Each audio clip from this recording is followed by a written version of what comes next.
Welcome to జనమాట. నేను మీ చంద్ర. ఎన్నికల వాడి వేడి మొదలైంది. జగన్మోహన్ రెడ్డి గారు గెలిచేది నేనంటుంటే కాదు, గెలిచేది నేనంటూ చంద్రబాబు నాయుడు గారు చెప్తున్నారు. మరి ఏదేమైనప్పటికీ ఎన్నికలు అన్నాక గెలుపోటములు సహజంగా ఉంటాయి. అయితే ప్రత్యర్థులు మాత్రం, పోటీదారులు మాత్రం గెలుపు మాదంటే మాదని చెప్తుంటారు.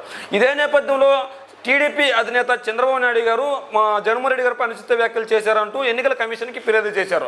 ఫిర్యాదు చేసిన వాళ్ళు వైఎస్ఆర్సీపీ నాయకులు. ఒకరు లేళ్ల అప్పిరెడ్డి గారు, గుంటూరు జిల్లా వాసి. ఇంకొకరు మల్లాది విష్ణు గారు. ఈయన విజయవాడ వాసి. ఈయన ఎమ్మెల్యేగా ఉన్నారు, ఈయన ఎమ్మెల్సీగా ఉన్నారు. అయితే చంద్రబాబు నాయుడు గారు ఖచ్చితంగా జగన్మోహన్ రెడ్డి గారిపై అనుచిత వ్యాఖ్యలు చేశారంటూ వీళ్ళు ఫిర్యాదు చేశారు. ఆ అనుచిత వ్యాఖ్యలు ఏంటంటే ఎమ్మునుగూరు, మార్కాపురం, బాపట్ల సభల్లో ఆయన ఎలక్షన్ కోడ్ ఉల్లంఘించారని వైసీపీ ఫిర్యాదు చేసింది. సీఎం జగన్పై అనుచిత వ్యాఖ్యలు చేశారని చెప్పింది. అయితే సీఈఓ అంటే ఏదైతే ఎన్నికల కమిషన్ ఉందో ఆయన ముఖేష్ కుమార్ గారికి వీళ్ళు ఫిర్యాదు చేశారు. అయితే ఫిర్యాదు చేసిన తర్వాత ఖచ్చితంగా చర్యలు చేపడతామని చెప్పేసి వాళ్ళు చెప్పారు. చెప్పినట్లుగానే చంద్రబాబు నాయుడు గారు 48 గంటల్లో కనుక వచ్చి వాళ్ళు సంజాయిషి ఇచ్చుకోకపోతే కనుక ఖచ్చితంగా ఫిర్యాదు చేసే అవకాశం ఉంటుంది. ఆయన పైన ఎన్నికల కోడ్ ఉల్లంఘన ప్రకారం ఆయన అనర్హత వేటు వేసే కూడా అవకాశం ఉంది. ఏదేమైనప్పటికీ ఆ రాజకీయాలు అంటే ఒకరిపై ఒకరు సోదరత భావంతో పోవాలి, కానీ అనుచిత వ్యాఖ్యలు చేయకూడదు అన్నది మనం నియమం వాళ్ళు. అయితే ఈయన ఖచ్చితంగా ఎన్నికల కోడ్ను ఉల్లంఘించారని చెప్పి ఎన్నికల కమిషనర్కి వీళ్ళు ఫిర్యాదు చేశారు. అయితే ఫిర్యాదు చేసినట్లుగానే ఖచ్చితంగా చంద్రబాబు నాయుడు గారు ఖచ్చితంగా వచ్చి సంజాయిషి ఇచ్చుకోవాలి 48 గంటల్లోగా అని చెప్పారు. మరి 48 గంటల్లో కనుక సంజాయిషి ఇచ్చుకోకపోతే పరిస్థితి మనం ఒకసారి చర్చించుకున్నట్లయితే ఖచ్చితంగా ఎన్నికల కమిషనర్ దగ్గరికి వెళ్ళి చంద్రబాబు నాయుడు గారు కనుక 48 గంటల్లో కనుక వెళ్ళి సంజాయిషి ఇచ్చుకోకుంటే పరిస్థితి ఏంటంటే ఖచ్చితంగా ఆయన పైన వేటు వేసే అవకాశం ఉంది.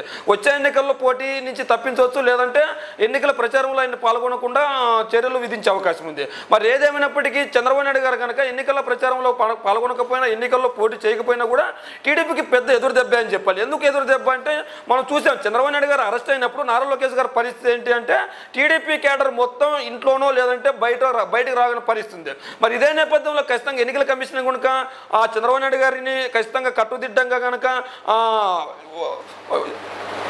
వాళ్ళకి చర్యలు కనుక తీసుకున్నట్లయితే ఖచ్చితంగా చంద్రబాబు నాయుడు గారు లోటు అనేది కొట్టేసినట్లు కనిపిస్తుంది. మనం చూసాం అంటే ఒక 5 రోజుల కింద పెన్షన్దారుల పైన నిమ్మగడ్డ రమేష్ కుమార్ ఏ రోజైతే వాలంటీర్లు పంచకూడదని హైకోర్టులో పిల్లు వేసి దాన్ని నెగ్గాడు.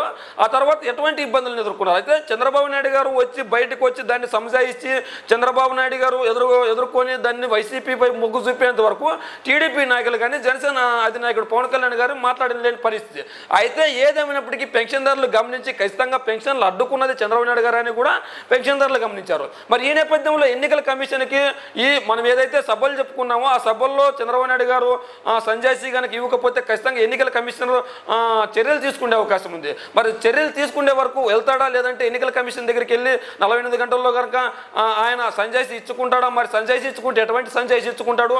మరి అటువంటి వ్యాఖ్యలు చేయాల్సిన అవసరం ఏమొచ్చింది చంద్రబాబు నాయుడు గారికి? మరి అలాంటి వ్యాఖ్యలు చేస్తే పరిస్థితి ఏంటి అన్నీ కూడా చూడాలి మనం. అంటే ఖచ్చితంగా జగన్మోహన్ రెడ్డి గారు ఎన్నికల్లో పాల్గొన్నప్పటికీ నా వల్ల మీకు మంచి జరిగితేనే ఓటు వేయండి, లేకుంటే ఓటు వేయద్దని అడుగుతున్నాడు. అంతేగాని వ్యక్తిగత విమర్శలు చేయట్లేదు. చంద్రబాబు నాయుడు గారు 14.5 సంవత్సరాలు ముఖ్యమంత్రిగా పనిచేశాడు. ఏం చేశాడని మళ్ళీ ఓటు అడుగుతున్నాడు, ప్రశ్నిస్తున్నాడు తప్ప ఆయన వ్యక్తిగతంగా విమర్శలు చేయట్లేదు. కానీ ఈయన వ్యక్తిగత విమర్శలు చేస్తూ, అనుచిత వ్యాఖ్యలు చేస్తూ ఇట్లా ఎన్నికల కోడ్కి ఉల్లంఘనకు పాల్పడ్డాడు. ఇదే నేపథ్యంలో వైఎస్ఆర్సీపీ నాయకులు ఎన్నికల కమిషన్కి ఫిర్యాదు చేశారు. మరి ఎన్నికల కమిషనర్ ముందు హాజరు కాకపోతే పరిస్థితి ఏంటన్నది మీ కామెంట్ రూపంలో తెలియజేయండి.